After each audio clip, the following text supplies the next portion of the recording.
This is not no Brenda's got a baby. And wasn't the baby in that still alive?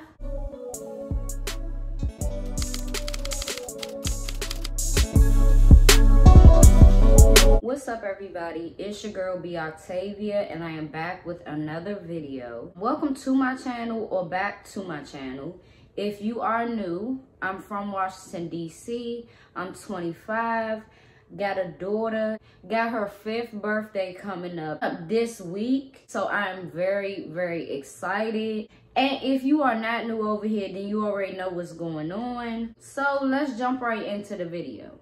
Today, we will discuss the story behind a woman that was found stabbed to death in her DC apartment. The stabbing death occurred Wednesday, April 27th, shortly after midnight. The stabbing death was first reported as a domestic incident when it was called in, and police found a deceased woman around 3 in the morning. The victim was found deceased in the doorway of her residence.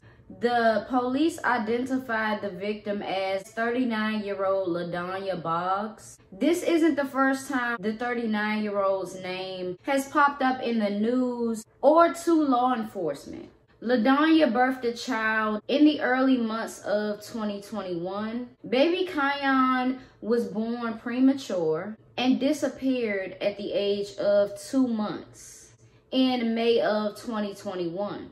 During the investigation, Ladonia reportedly lied to police about what had happened. She kept saying that he was kidnapped. She first lied about how the newborn went missing, but with persistence from law enforcement, Ladonia revealed that she had put her baby in the trash. She claims that she put her baby in the trash after she discovered that the child stopped breathing as he slept on her chest. In her statement, she says, "I came back in the house and got a blanket in his car seat, wrapped it, and took it outside and just throwed it in the trash." So basically, she's saying that her child just stopped breathing, natural causes of some sort, and that was a huge possibility to police because things like this happen from time to time all across the U.S. There is a such thing called SIDS, which is sudden infant death syndrome. It happens very unexpectedly. So that was a believable thing at first.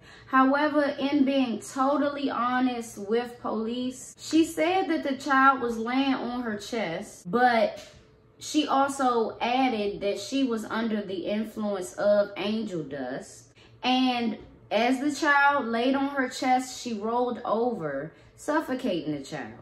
Once she realized what she did, she threw her baby's body out in a panic, she says. Ladonia Boggs was first charged with murder, but her charges were downgraded to tampering with evidence once baby Kion's body was not recovered.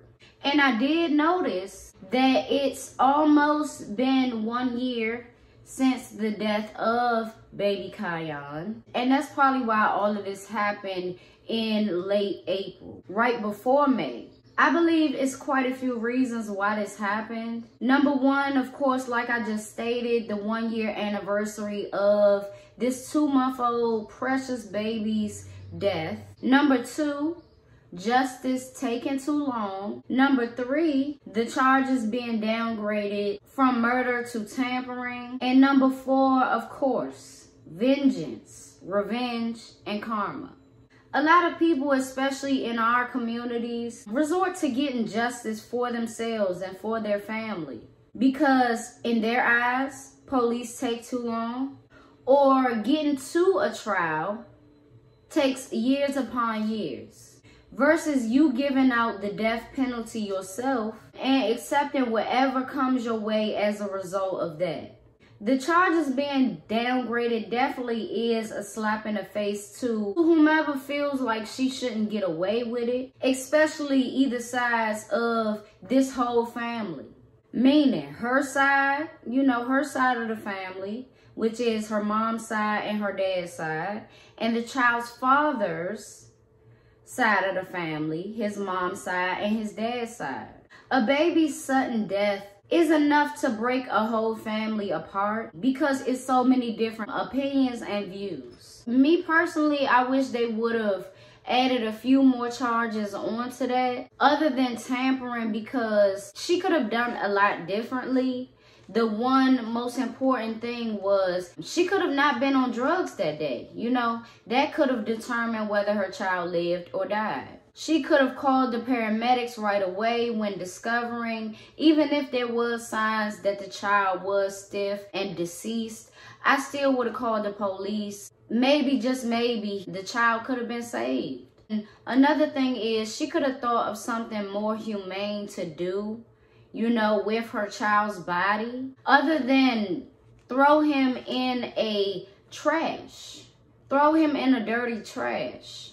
In my eyes, it makes me believe that she didn't want the baby to be discovered because his body versus what she said would reveal the truth of what really happened.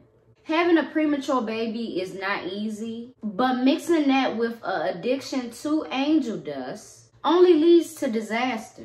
When you are up and down on those type of narcotics, you're angry, moody, and unpredictable. So my view of it is, it's a huge possibility that baby Kion did not die in the way that his mother said he did, but instead was abused and neglected.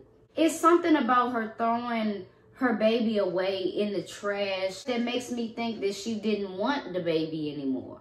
And it's places that you can't take a child that you don't want no more, including a fire station. And a lot of people have this in common when, you know, their baby is born and it's something wrong. A lot of premature babies are born in this world and they grow up to be very smart, articulate, very decent individuals, right? But it's some parents that view any type of disability or what have you, you know, as their child is damaged, their child is not good enough, things like that, you know. And at first when I was reading her statement and it said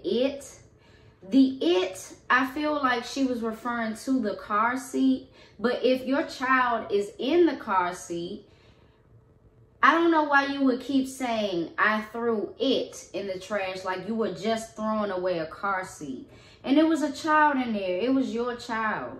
This is not no fucking Brenda's got a baby. And wasn't the baby in that still alive? Or I'm tripping?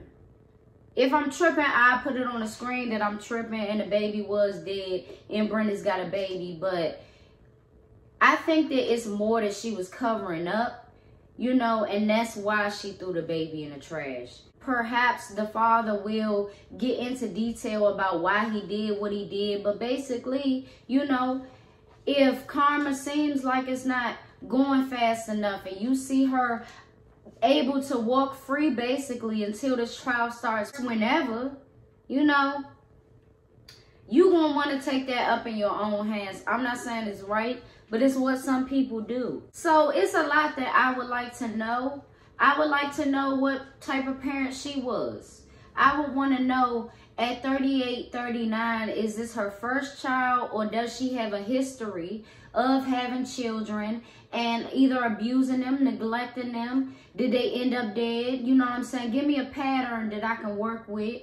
And it's fair to say that this infant's father felt that Ladonia was essentially getting away with murder. She was getting away with her infant's death because this happens, don't get me wrong, this happens to normal, sober people all the time, where they are totally exhausted and the child is sleeping on their chest and they roll over and X, Y, and Z. It results in the child's death, right?